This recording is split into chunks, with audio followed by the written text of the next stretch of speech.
बहुत पुरानी बात है। हिमालय में प्रसिद्ध मानस नाम की झील थी। वहां पर कई पशु पक्षियों के साथ ही हंसों का एक झुंड भी रहता था। उनमें से 2 हंस बहुत आकर्षक थे और दोनों ही देखने में एक जैसे थे, लेकिन उनमें से एक राजा था और दूसरा सेनापति।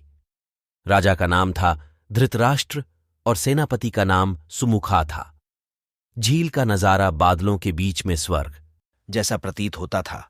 उस समय झील और उसमें रहने वाले हंसों की प्रसिद्धि वहां आने जाने वाले पर्यटकों के साथ विदेश में फैल गई थी।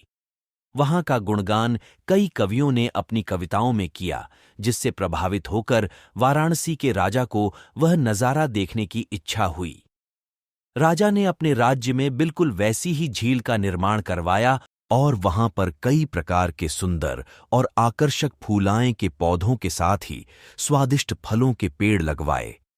साथ ही विभिन्न प्रजाति के पशु पक्षियों की देखभाल और उनकी सुरक्षा की व्यवस्था का आदेश भी दिया। वाराणसी का यह सरोवर भी स्वर्ग जैसा सुंदर था, लेकिन राजा के मन में अभी उन 2 हंसों को देखने की इच्छा थी जो मानस सरोवर में रहते थे। एक दिन मानस सरोवर के अन्य हंसों ने राजा के सामने वाराणसी के सरोवर जाने की इच्छा प्रकट की, लेकिन हंसाएं का राजा समझदार था। वह जानता था कि अगर वो वहां गए तो राज उन्हें पकड़ लेगा।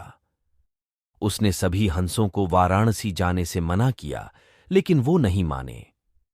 तब राजा और सेनापति के साथ सभी हंस वाराणसी की ओर उड़ चले।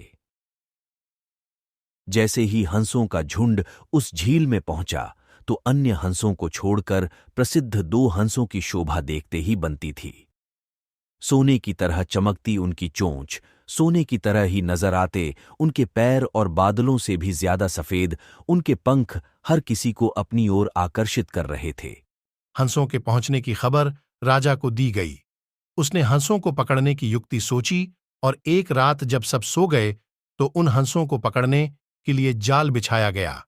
अगले दिन जब हंसों का राजा जागा और भ्रमण पर निकला तो वह जाल में फंस गया। उसने तुरंत ही तेज आवाज में अन्य सभी हंसों को वहां से उड़ने और अपनी जान बचाने का आदेश दिया। अन्य सभी हंस उड़ गए, लेकिन उनका सेनापति सुमुखा अपने स्वामी को फंसा देखकर उसे बचाने के लिए वहीं रुक गया। इस बीच हंस को पकड़ने के लिए सैनिक वहां आ गया।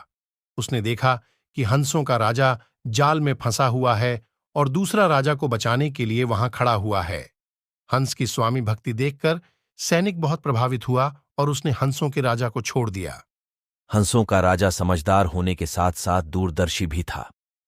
उसने सोचा कि अगर राजा को पता चलेगा कि सैनिक ने उसे छोड़ दिया है तो राजा इसे जरूर प्राणदंड देगा। तब उसने सैनिक से कहा कि आप हमें अपने राजा के पास ले चलें। यह सुनकर सैनिक उन्हें अपने साथ राज दरबार में ले गया। दोनों हंस सैनिक के कंधे पर बैठे थे। हंसों को सैनिक के कंधे पर बैठा देखकर हर कोई सोच में पड़ गया। जब राजा ने इस बात का रहस्य पूछा तो सैनिक ने सारी बात सच सच बता दी।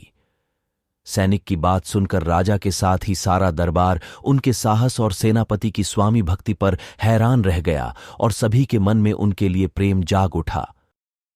राजा ने सैनिक को माफ कर दिया और दोनों हंसों को आदर के साथ कुछ और दिन ठहरने का निवेदन किया। हंस ने राजा का निवेदन स्वीकार किया और कुछ दिन वहां रुककर वापस मानस झील चले गए। कहानी से सीख, किसी भी परिस्थिति में हमें अपनों का साथ नहीं छोड़ना चाहिए। माय यूट्यूब चैनल सत्य स्टोरी 905 808 चैनल को लाइक एंड सब्सक्राइब और बॉल आइकॉन को दबाना न भूले।